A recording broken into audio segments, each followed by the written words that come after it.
গ্রামের খালে এবং ডোবাতে বড়শি পেতে এত বড় একটি শোল মাছ পাবো সেটা কখনোই ভাবি নাই। এছাড়াও বর্ষায় বিলের পাশে ডুবে যাওয়া ডোবা থেকে আমরা কই মাছ ধরলাম, টাকি মাছ ধরলাম, সেই সাথে কচুরিপানাযুক্ত খাল থেকে আমরা বিশাল বড় একটি শোল মাছ ধরলাম। তাই তো নিজেদের গ্রামে ছিপ বড়শি দিয়ে মাছ ধরার এই পুরো বিষয়টি তুলে ধরবো আজকের এই ভিডিওতে।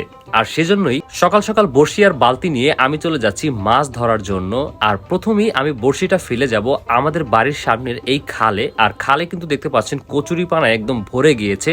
আর এর মধ্যে কিন্তু ভাই শোল মাছ, বোয়াল মাছ থেকে শুরু করে আরো বিভিন্ন ধরনের জিওল মাছ থেকে থাকে। এইদিকে টোপ হিসেবে আমি ব্যবহার করতেছি চিংড়ি মাছ। আর আমি সবসময় বড়শি পাতার সময় চিংড়ি মাছটাকেই কিন্তু টোপ হিসেবে ব্যবহার করে থাকি, সেটা আপনারা অনেকেই দেখেছেন। তো এখানেও সেই একই কথা। আর একটা ভালো জায়গা দেখে হচ্ছে আমি কিন্তু অলরেডি এই বড়শিটা পেতে রেখে গেলাম। এবার আরেকটি বড়শি নিয়ে আমি আর চাস্তো ভাই রবিন কিন্তু চলে যাচ্ছি বিলের কাছে। আর ফাইনালি আসার পরে দেখতে পাচ্ছেন আমার হাতের বাম পাশেই যেই ডোবাটা রয়েছে এইটার মধ্যেই হচ্ছে আমরা বড়শিটাকে ফেলবো। আর এই জায়গায় কিন্তু আমি সেদিন দেখে গেলাম যে অনেকগুলো কই মাছ দৌড়দৌড়ি করতেছে, আর সেগুলোকে ধরার জন্যই আজকের এই প্ল্যান। তো প্রথমেই বিসমিল্লাহ বলে বড়শিটাকে ফেলে দিলাম। আর দেখলাম যে হচ্ছে অনেকগুলো পুঁটি মাছ সেখানে ঘোরাফেরা করতেছে। আসলে এই মাছগুলো কিন্তু আমাদের খাবারটাকে নষ্ট করার জন্য এরকম করতেছে, কারণ এগুলো বড়শিতে বাঁধে না। তো যাই হোক, আমরা চেষ্টা করতেছি, কারণ বড়শি দিয়ে মাছ ধরতে হইলে কিন্তু অনেক ধৈর্যের প্রয়োজন রয়েছে। আর যাদের ধৈর্য নাই তারা কিন্তু হচ্ছে বড়শি দিয়ে কখনই মাছ ধরতে পারবে না। তো ধৈর্যর ফল কিন্তু মিষ্টি হয়, এটা কিন্তু সবসময় প্রমাণিত। তো আমরা চেষ্টা করে যাচ্ছি, আর আধারও শেষ হয়ে যাচ্ছে। আর একটা সময় অনেকক্ষণ অপেক্ষা করার পরে আলহামদুলিল্লাহ আমরা রেসপন্স পেয়েছি। দেখতে পাচ্ছেন অলরেডি একটা কই মাছ আমরা ধরে ফেলেছি। আর দেখতে পাচ্ছেন কই মাছটাও কিন্তু অনেক বড়ই, খুবই ভালো লাগলো। আসলে অনেকক্ষণ পরে মাছ পেলে এরকমই ভালো লাগা কাজ করে, যারা পেয়েছেন তারা বুঝবেন। মাছ পাওয়ার পরে আমি আবারও হচ্ছে বড়শিটাকে ফেলে দিলাম। আর কিছুক্ষণ পরে আমরা আরো একটি কই মাছ পেয়ে গেলাম। আসলে কই মাছ কিন্তু আমার অনেক পছন্দ ভাই। যখন হচ্ছে কই মাছ উঠতেছিল তখন বেশ ভালো লাগা কাজ করছিল। আর দুপুরেও কিন্তু একদম গড়িয়ে যাচ্ছে, একটু পরেই যে কোনো সময় বৃষ্টিও চলে আসতে পারে। যাই হোক, যতক্ষণ পর্যন্ত বৃষ্টি না আসে ততক্ষণ পর্যন্ত হচ্ছে আমরা মাছ ধরা কিন্তু চালিয়ে যাব।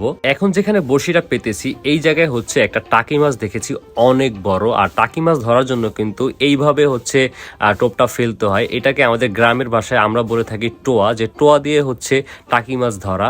এইদিকে মাছ ধরতে গিয়ে মাছই আমাকে ধরে ফেললো, দেখতে পেলেন পড়ে গিয়েছি। আসলে এটা স্বাভাবিক একটি বিষয়।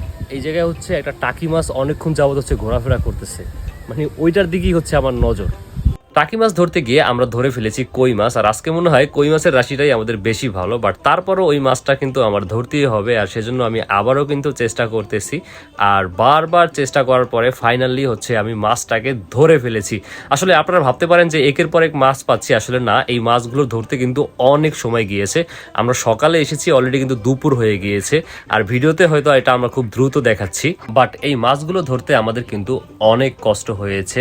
আর অবশেষে আমরা এখন হচ্ছে সমাপ্ত করে দিলাম। এখানে হচ্ছে আমরা আর মাছ ধরবো না, তবে এখন হচ্ছে এই জায়গা থেকে সবকিছু গুছিয়ে নিয়ে গিয়ে আমরা হচ্ছে আমাদের যে খালের বড়শিটা রয়েছে সেইটাকে উঠানোর জন্য কিন্তু এখন যাচ্ছি।